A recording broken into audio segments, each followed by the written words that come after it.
काल उठके रघुनाथा, और माता पिता गुरु नाम ही माथा। माता पिता और गुरु को क्या करते थे? माथा, मत्था टेकना। पंजाबी में क्या बोलते हैं?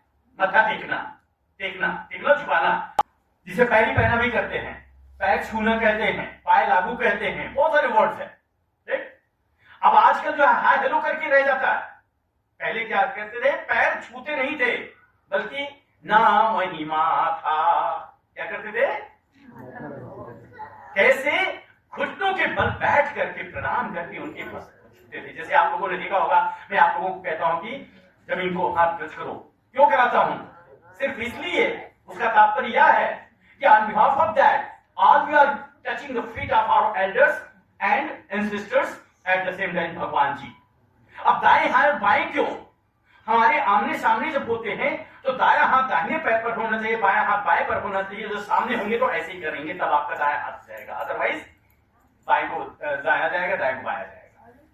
तो इस तरह से प्रातः काल उठने के पश्चात स्नान आदि से निवृत्त, माता पिता को प्रणाम करने के पश्चात भगवान श्री रामचंद्र जी कहते क्या थे?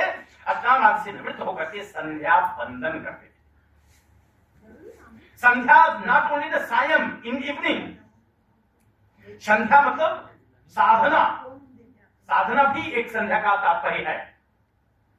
उस समय पर साधना क्या करते थे?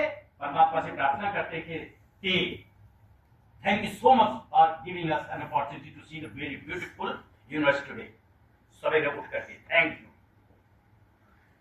और शाम को भी जब वंदना करते थे, बंधन कहते thank you so much God for giving us everything in full day, and in the mean time in case if we did anything wrong by mistake, कुछ भूल हमसे हो गई है, अपराध हो गई है, गलती हो गई है, तो हमें क्षमा करें।